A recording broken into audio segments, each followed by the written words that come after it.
Bonjour à tous et bienvenue sur un nouvel épisode de Nous Entrepreneurs. Aujourd'hui, je reçois Christophe Audouin qui est le cofondateur de BioHello. Bonjour Christophe. Bonjour. Bienvenue sur Nous Entrepreneurs. Christophe, est-ce que tu peux te présenter s'il te plaît et présenter notamment ton parcours qui précède à la cofondation de BioHello? Ouais, bien sûr, avec plaisir. Donc moi, je suis président et cofondateur de BioHello, entreprise et projet que j'ai monté avec un associé, Jean-Guillaume Isambard. Avant de monter ce projet, j'ai travaillé 30 ans dans l'industrie agroalimentaire et dans une des boîtes les plus emblématiques de l'industrie agroalimentaire, qui est Danone. Ouais. Voilà, et pour la faire assez simple, j'ai consacré les 15 premières années de ma carrière professionnelle à faire à peu près tous les métiers possibles chez Danone, qu'on appelle souvent de la top line, c'est-à-dire du commerce, du marketing. Et puis j'ai eu la chance quand même aussi d'avoir des expériences opérationnelles, notamment en supply chain, puisque j'étais patron de plateforme logistique et directeur logistique. Et puis ensuite, dans les métiers du commerce, j'ai fait à peu près tous les métiers de négociation, de vente, de management, de développement de produits. Voilà. Et puis les 15 années suivantes, je les ai consacrées à un projet intrapreneurial qui a vu le jour donc il y a maintenant un peu plus de 15 ans au sein de Danone, qui est la naissance de lait de vache via la création d'une filiale à l'époque, qui était vraiment une originalité et qui est restée d'ailleurs. Et à l'époque, ils avaient besoin de quelques volontaires pour créer cette entité, cette filiale. Et j'ai fait partie des deux premiers à lever la main pour partir dans cette aventure-là, from scratch, avec absolument aucun business, aucune activité, aucun sourcing et filière bio, Ouais. puisqu'on parle de lait bio et de yaourt bio. Et donc, j'ai contribué à monter cette filiale. J'en ai été le directeur commercial pendant 6 ans. Et ensuite, j'en ai été le directeur général pendant 8 ans. Et c'est au Mhm. sein de cette activité qu'on a eu l'idée, avec mon associé Jean-Guillaume, qui travaillait avec moi, de monter ce projet Bio de yaourt transformé à la ferme.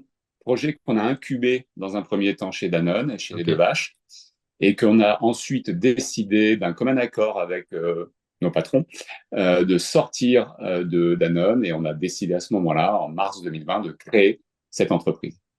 Ok. Top.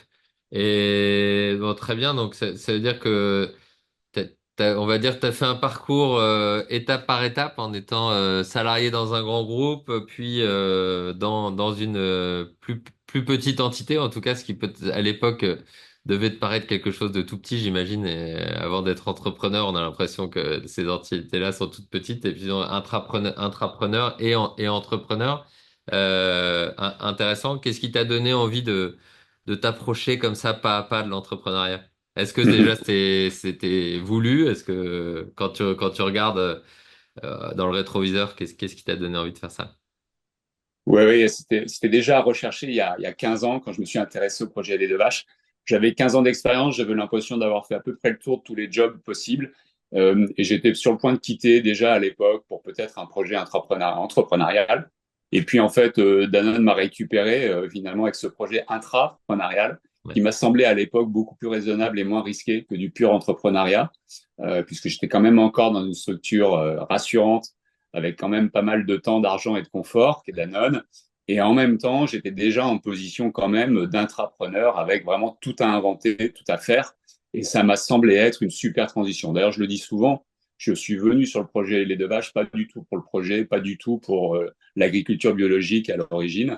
J'y suis venu parce que j'avais envie d'expérimenter une forme d'entrepreneuriat un peu plus sécurisé. À l'époque, j'avais des enfants qui étaient jeunes, j'avais une maison à rembourser, j'avais tout un tas de choses comme ça, et je me sentais pas de partir comme ça dehors, voilà, en tant qu'entrepreneur pur. Et donc du coup, ça m'a préparé à la suite, et c'est intéressant comme à travers ce projet-là, à un moment, tous les deux avec Jean-Guillaume, on s'est dit en fait, bah, on n'arrive pas à avancer, hein, parce que c'est pour cette raison-là qu'on a sorti le projet et qu'on a monté l'entreprise. Le projet n'avançait pas, on voulait le faire aboutir, on était très attachés à ce projet-là. Et du coup, on a prévenu nos patrons et on leur a expliqué qu'on voulait créer, tout en restant chez Danone d'ailleurs, on voulait créer cette entreprise et la monter nous-mêmes sur nos fonds propres. Voilà. Ce qui a d'ailleurs été accepté, et on a réussi pendant 2 ans, entre 2019 et 2020, à gérer nos deux activités de salariés, cadre dirigeant, mais également d'entrepreneurs. Ok, top. Intéressant, c'est un parcours qui est, voilà, j'aime bien revenir sur les origines de la création parce que chaque parcours est différent et donc ça met en lumière, voilà, une possibilité aussi d'aller soit saisir une opportunité quand on est dans un grand groupe, soit aller la proposer. T'as un peu fait les deux quelque part entre Exactement. les deux vaches et BioHello. Alors qu'est-ce que c'est BioHello? En quoi c'est unique? À qui vous vous adressez? Quelle est votre cible et pourquoi est-ce que ils viennent chez vous? Ouais, alors BioHello est un projet vraiment très particulier puisque il est d'abord et en premier un projet de structuration de filière qui se finit à la fin par un yaourt qu'on propose à des consommateurs. Ok. Mais on le dit souvent, on est natif de la raison d'être et de l'impact Hmm. sur notre projet, c'est-à-dire qu'il a été construit pour ça. Gros problème de renouvellement des générations dans les filières laitières. Le métier d'éleveur laitier est pas du tout attractif pour les jeunes générations. Et dans quelques années, si on n'essaye pas de trouver des solutions, on risque d'avoir, certes, encore du lait en France, mais sur des modèles de fermes qui sont plus du tout des fermes avec des paysans, mais qui sont des usines à lait avec des salariés, voilà, et des vaches qui restent au bâtiment, qui ne sortent jamais, et un lait ultra standardisé. Donc, nous, on veut pas de ça. Et à un moment, on s'est dit qu'il fallait qu'on arrive à ajouter à tout ce qu'on essaye de faire pour les éleveurs laitiers une solution de création de valeur qui leur permet d'augmenter leurs revenus et donc du coup de rendre leur ferme pour des jeunes plus attractives et plus intéressantes et surtout de baisser le niveau en fait de dépendance à un collecteur de lait Hmm. parce qu'un éleveur laitier aujourd'hui, quand il ne transforme pas et qu'il ne vend que son lait, il n'a qu'un seul client. C'est quand Ouais. même assez particulier. Donc, c'est en réalité une forme de salarié déguisé d'une entreprise comme Danone ou d'une coopérative. Donc, pour casser ça, on a eu l'idée, en mettant en commun les compétences accumulées chez Danone, nous deux, de proposer à des éleveurs laitiers une solution de micro-laiterie afin de leur permettre de transformer leur lait en yaourt en étant le plus performant et efficace possible pour créer un maximum de valeur pour eux, augmenter leurs revenus. Et puis, dans ce qu'on a identifié comme bloquant dans un projet comme celui-ci pour des éleveurs, on les accompagne également sur la commercialisation et la communication. Donc, c'est en cela que ce projet-là est très complet puisqu'il traite les sujets d'amont et d'aval. L'amont, c'est la structuration des filières laitières en bio. L'aval, c'est un nouveau modèle de consommation proposé, puisqu'on est sur un produit fermier avec une liste d'ingrédients très très courte et avec surtout un gros travail sur la réduction du plastique, parce que on peut se dire les choses, l'industrie laitière elle a deux problèmes, la rémunération des éleveurs et l'utilisation massive de plastique pour proposer des yaourts. On parle souvent des eaux minérales, mais le yaourt est aussi un gros problème. 250 000 tonnes de plastique par an utilisé pour l'industrie laitière, qui souvent n'est pas recyclable, puisque c'est un plastique qui est massivement non recyclable, c'est le fameux PS qui ne Ouais. se recycle pas. Donc on a traité ce sujet-là également, et on arrive avec une offre de yaourt fermière et bio, qui est en gros contenant exclusif et qui divise quasiment par 10 l'utilisation de plastique. Ok. Et donc, si je comprends bien, vos clients, en fait, tu vas nous dire enfin, votre business model, mais en fait, vos On a clients, deux clients. c'est les éleveurs. Vous êtes quasiment une boîte d'apporteurs de solutions, de conseils, tu disais de marketing, de commerce, industriel Ouais, aussi, enfin, en tout cas, artisanal avec peut-être la partie de conseils en entrepreneuriat aussi. Et en même temps, vous avez le consommateur final, c'est ça? ouais, c'est ça. En fait, on a deux types de clients finalement, hein. On a des clients de l'amont et les clients de l'aval. Ouais. Nos clients de l'amont, ce sont les éleveurs laitiers qui veulent travailler avec nous et qui nous font confiance et qu'on va accompagner sur ce projet de micro-laiterie, qui est un vrai projet hein, qui change la vie d'un éleveur. Donc, il faut vraiment faire ça très bien. Il prend des risques comme nous et donc il faut vraiment très bien l'accompagner. Et puis, bien sûr, on a d'autres types de clients qui sont nos clients en B2B qui sont nos grands clients de la restauration collective ou du retail, là, D'accord. Ok. à qui on vend une partie des yaourts que la ferme transforme pour nous. Ok, très bien, super.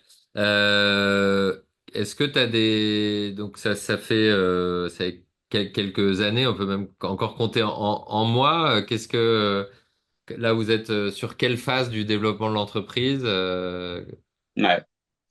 Bah, en fait, là, on est dans une phase qui est sympa, qui est une vraie phase de décollage de l'activité. Après avoir mis à l'épreuve notre modèle et puis après l'avoir travaillé, là, moi, je parle souvent un peu d'un diamant là qu'on essaye de polir. On se dit que c'est un diamant, mais il est encore très très loin d'être brillant et parfait. Bon, la perfection n'existant pas, mais donc on a passé un bon moment entre 2020 globalement et fin 2022 à à réfléchir au modèle, à le mettre à l'épreuve, à tenter des choses. Et puis le grand soir est arrivé quand on a eu vraiment une première ferme partenaire il y a maintenant 1 an et demi, avec qui on a commencé à travailler sur de la vraie commercialisation dans un mode de contractualisation tel qu'on l'a aujourd'hui, qui est très très bien abouti puisqu'on est sur un contrat à la fois en bio et en équitable. Et là, ça y est, on est sur ce moment-là où on a fait 1 an et demi d'accompagnement avec cette ferme, où l'activité décolle et où on commence à voir du coup très clairement là où sont les opportunités des développements commerciaux, là où sont aussi bien sûr les difficultés et les améliorations, notamment bah, finalement des deux côtés, Ouais. du process microletterie, de son coût et du retour sur investissement pour l'éleveur, et puis également de notre gamme de l'autre côté de yaourt et des améliorations ou des accélérations à fournir. Donc on est là-dessus et bah, ça se voit puisque l'an dernier, on a fait un chiffre d'affaires qui était à peu près de 300 000 euros et qui était essentiellement basé sur la commercialisation de notre micro-laiterie. Et on a commencé tout juste à faire un peu de vente de yaourt. Et cette année, on va faire quasiment 1 million d'euros et plus de la moitié du chiffre d'affaires est lié à la vente de nos yaourts, qui est évidemment l'activité récurrente de notre histoire. D'accord. Tu disais que il y avait une dépendance des éleveurs aux grands industriels. Vous, du coup, vous vous positionnez en... Vous êtes quoi pour l'éleveur? Vous êtes un client? Vous êtes un client de plus? Vous êtes autre chose? Vous êtes quoi? Ouais, on est d'une certaine façon un client de plus nécessaire, sachant qu'on lui laisse aussi bien sûr la possibilité d'avoir d'autres clients que nous. Ok. Il est libre de pouvoir vendre ses yaourts à d'autres clients. Mais dans ces clients, on est un client particulier puisque on l'accompagne effectivement sur un contrat à 3 ans avec des engagements de volume. Et puis par ailleurs, on est aussi celui qui est le partenaire d'installation et d'accompagnement du projet en termes de fabrication. Donc c'est vrai on est un peu particulier puisqu'on est à la fois sur l'amont et l'aval de son projet. Ok. Et en termes de dynamique de secteur, donc vous êtes positionné sur le bio, est-ce Ouais, qui souffre un peu en ce moment, ou en tout cas c'est ce qu'on en voit. Enfin, moi je pas tous les jours dans ce secteur-là. Comment est-ce que ça vous impacte? Comment est-ce que vous réagissez à ouais, ça? Comment vous ouais. adaptez? Alors en fait, nous le bio, c'est même pas un débat en réalité. C'est pas, je veux dire, on n'est pas sur un débat de marché ou d'opportunité. Ouais.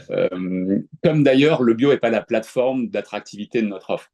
Ok. Le bio, c'est un cahier des charges en agriculture biologique qui, pour nous, mais c'est de la conviction, hein, Hmm. c'est pas de l'opportunité, et le modèle le plus avancé en modèle d'agriculture, même si il n'est pas parfait, c'est celui qui nous semble être nécessaire demain pour avoir ces belles fermes durables dont on rêve dans 10 ans. Donc, on est bio. Et puis après, le sujet, c'est d'être capable, évidemment, de rendre notre offre attractive à travers d'autres choses. Donc, le label bio est là, bien sûr, et le standard est là, mais il n'est pas spécialement mis en avant dans notre offre.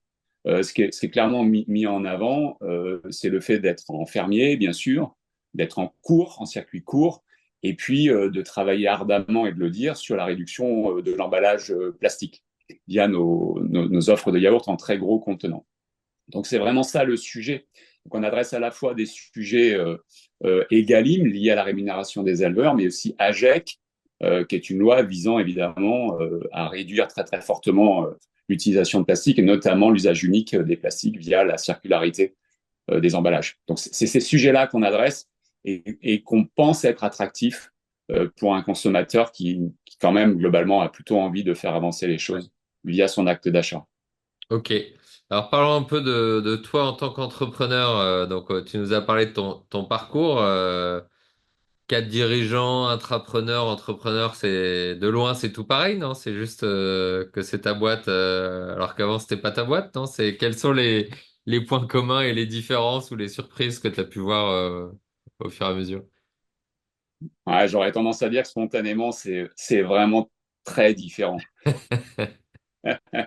Et ça fait partie des points d'étonnement. Quand d'ailleurs, je me suis vraiment retrouvé à ne faire que cette activité-là. Quand je gérais les deux, j'étais encore dans l'autre monde, l'ancien monde. Et en fait, en plus, on n'allait pas au bout du sujet puisqu'on n'était pas complètement disponible et c'était d'ailleurs pénalisant pour le développement de ce projet. Et c'est sur les conseils d'un certain nombre d'entrepreneurs, d'investisseurs aussi, qu'on s'est dit tous les deux qu'il fallait vraiment qu'on passe le pas et qu'on y aille et qu'on soit à 100% sur ce projet-là. Et donc, c'est quand on a été à 100% sur le projet et qu'il a accéléré et qu'on est rentré dans des gros sujets, à la fois de trésorerie, de financement, de développement d'activités, que là, moi, j'ai réalisé le gap qu'il y a entre être cadre dirigeant, bon, voilà, directeur général d'une filiale de Danone, c'est pas rien, et entrepreneur d'une activité pourtant 150 fois inférieure en termes de chiffre d'affaires à ce que je faisais à l'époque chez les Deux Vaches. Donc, j'ai réalisé plein de choses que même en tant que dirigeant dans une très grosse entreprise, on passe à côté d'un certain nombre de sujets, d'expertise et même de capacités qui sont juste primordiales pour diriger une boîte, quelle que soit sa taille, et on n'apprend pas ça. Voilà. Et ça a été le plus gros rapport d'étonnement, quoi. Et puis après, bien sûr, d'autres choses liées au caractère très opérationnel d'un projet entrepreneurial de petite taille, où à l'époque, d'ailleurs, on n'avait pas de salariés. On a tenu 1 an et demi à deux à Ouais. développer cette activité-là. Et du coup, pour moi, beaucoup, pour Jean-Guillaume, un peu moins, parce il était moins en position de management large comme moi. Mais je me suis retrouvé d'une situation où, en gros, j'avais une équipe complète qui travaillait et j'étais en supervision de l'activité et beaucoup en travail avec Danone, voilà, pour mener le projet, à une activité extrêmement opérationnelle où il fallait que je fasse tout. Voilà. Donc ça aussi, c'est extrêmement différent. Après, bien sûr, il y a plein de choses dans la technicité, dans la connaissance des réseaux, du marché, des produits, où là, bien sûr, ça nous sert énormément. Et puis après, oui, la gestion de la pression, du stress, ça, c'est des choses quand même qui ont été apprises, maîtrisées sur mon job précédent. Et ça m'aide quand même, bien sûr, aujourd'hui au quotidien, quand même. Mais je le dis sans aucun problème, j'ai eu des moments de stress, d'incertitude, d'inquiétude sur BioHello depuis bien supérieur à ce que j'ai pu connaître quand j'étais sur le poste le plus dimensionné, qui était le dernier, et qui pourtant était quand même assez exposé, avec voilà, quand même pas mal d'enjeux, pas mal d'expositions. Voilà, ça n'a rien à voir. Ouais. Bah, effectivement, c'est souvent la. Moi, j'ai aussi fait intrapreneuriat avant l'entrepreneuriat et c'est pas pareil. On est d'accord, on Non. découvre des choses. Après, peut-être que si tu peux nous parler de ton ambition, de votre ambition avec BioHello, qui va peut-être t'amener à utiliser encore plus de briques dont tu as eu l'expérience avant. Et où est-ce que vous voulez aller avec BioHello? Comment tu projettes la personne morale? En fait, euh, d'abord, on a construit ce projet-là avec une vraie vision et une raison d'être. Donc, une chose est certaine, c'est on tiendra cela et on essaiera de le faire du coup à une vitesse et à un rythme qui nous permet de faire les choses comme on rêvait de les faire au début du projet, quoi. Mm. Donc, je dis ça parce que il y a derrière, entre les lignes, il y a une histoire de timing, d'accélération. On est sur des sujets d'alimentation et de filière. Et si on veut faire les choses correctement, notamment sur les filières, ça prend du temps et on accompagne des hommes qui prennent des risques eux-mêmes comme nous sur des projets justement d'investissement, micro-laiterie, Mm. qui sont quand même des investissements qui sont assez conséquents. Et donc, il faut faire les choses correctement. Donc, ce rythme-là, on veut le tenir. Alors, bien sûr, si on veut réussir à avoir de l'impact et à avoir voilà, des éleveurs que nous, on veut libres et inspirants, hein, c'est comme ça qu'on écrit une partie de la vision hein, pour des éleveurs libres et inspirants. Libres parce qu'il n'y a plus de dépendance ou beaucoup moins, et Mm. inspirants parce qu'enfin, ils donnent envie à des jeunes de reprendre des fermes laitières. Euh, mais on peut imaginer, si on veut avoir l'impact qu'on souhaite là-dessus, et puis sur l'emballage, bah, d'avoir dans quelques années un réseau de fermes-usines en multilocal en France, capable de couvrir toute la demande des clients dans un rayon de 40 à 50 km pour être au plus court de nos clients. Donc l'ambition, elle est là, et c'est peut-être un réseau d'une vingtaine de fermes qui sont quand même des fermes avec une très belle capacité de transformation hein, et de fabrication de yaourt. On n'est pas dans l'artisanat, on est dans du semi-industriel. Et si on arrive à faire ça, bah, on change la donne, on donne peut-être envie à d'autres de prendre le sujet de la même façon sur d'autres types de filières, parce que là on parle du lait, mais on regarde aussi d'autres filières comme le fruit par exemple, qui est également très très mal mené et qui est plus du tout attractif non plus. La pomme par exemple est une activité en bio qui est de moins en moins tenable, liée notamment aussi au réchauffement climatique. Et là, on peut faire aussi de très très beaux produits et donner envie à des agriculteurs de se lancer dans la transformation de compote, notamment, qu'on commence aussi à explorer. Ok. Donc voilà, l'ambition, elle est là. Je suis, je te parle pas, tu vois, de chiffre d'affaires, forcément, je le connais. Aujourd'hui, le chiffre d'affaires nécessaire pour, sur l'activité qu'on a, qui est globalement sur la région Rhône-Alpes et sur l'Île-de-France et la Normandie, être à l'équilibre financier, ça, je connais cette barrière à franchir en termes de chiffres. Mais après, l'ambition plus globale, je la calcule et je l'imagine plus sur l'impact qu'on aura, donc sur le nombre de fermes touchées, sur le nombre de tonnes de plastique économisées, avec peut-être même à la fin un sujet de circularité de l'emballage, c'est-à-dire qu'on n'est plus du tout même sur l'usage unique, quand bien même nos gros contenants et nos poches utilisent beaucoup moins de plastique. Peut-être que demain, on aura un contenant qui sera en circularité, qui sera peut-être nettoyé dans nos micro-laiteries, reconditionné et récupéré chez nos clients. Ce qui est l'opportunité et la chance d'être en cours, c'est qu'on a une logistique qu'on peut un peu mieux maîtriser. Ouais. Voilà. Ok, top. Bah, hyper inspirant. Et moi, c'est les sujets, effectivement, cet enjeu de changement d'aisselle, d'impact, tout en restant dans enfin, voilà, de tempo pour continuer à faire les choses bien, se développer, mais au service de l'impact. Des sujets. Ouais, et puis, excuse-moi, et puis il y a un autre sujet qui est important pour nous, c'est un pari un peu fou, c'est une forme d'utopie. On est petit, on sera toujours en multilocal des petites unités Mm. de fabrication et de commercialisation face à des géants de l'agroalimentaire qui, eux, jouent la performance par l'intensivité, tu vois, et l'écrasement d'un certain nombre de coûts fixes, Ouais. qu'ils soient industriels, logistiques, voilà, de tout type. Donc, comment est-ce qu'on arrive sans être jamais aussi compétitif qu'eux? Parce qu'évidemment, nos produits n'ont pas la même valeur, ils viennent pas de, voilà, ils viennent de fermes. Mais comment est-ce qu'on arrive à gommer le plus possible les écarts de compétitivité par rapport à ces géants? Et donc, nous, on est sur c'est une de nos valeurs d'ailleurs dans la boîte, on est sur la frugalité. C'est-à-dire que comment est-ce que par la simplicité, la frugalité de nos process, de notre organisation, de nos recettes, de tout un tas de choses, on arrive à gommer les écarts de compétitivité par rapport aux très gros, quoi. Euh, voilà. Et ça, c'est un sujet qui est absolument passionnant pour un entrepreneur, au moins comme nous deux, drivé par l'impact. Top. Top. Ah, hyper intéressant. On arrive déjà à... C'est des formats qui vont vite et on pourrait parler des heures. Est-ce que tu aurais quelque chose à te glisser à l'oreille si tu croisais Christophe qui n'a pas encore sauté le pas de l'entrepreneuriat? Ouais, alors je lui dirais un truc. C'est peut-être surtout après une période très très engagée de salarié avec des responsabilités. Je lui dirais de peut-être pas sauter les deux pieds joints tout de suite dans l'entrepreneuriat comme je l'ai fait il y a 2 ans quand j'ai quitté Danone et de s'accorder un petit moment de respiration pour juste se reposer. Voilà.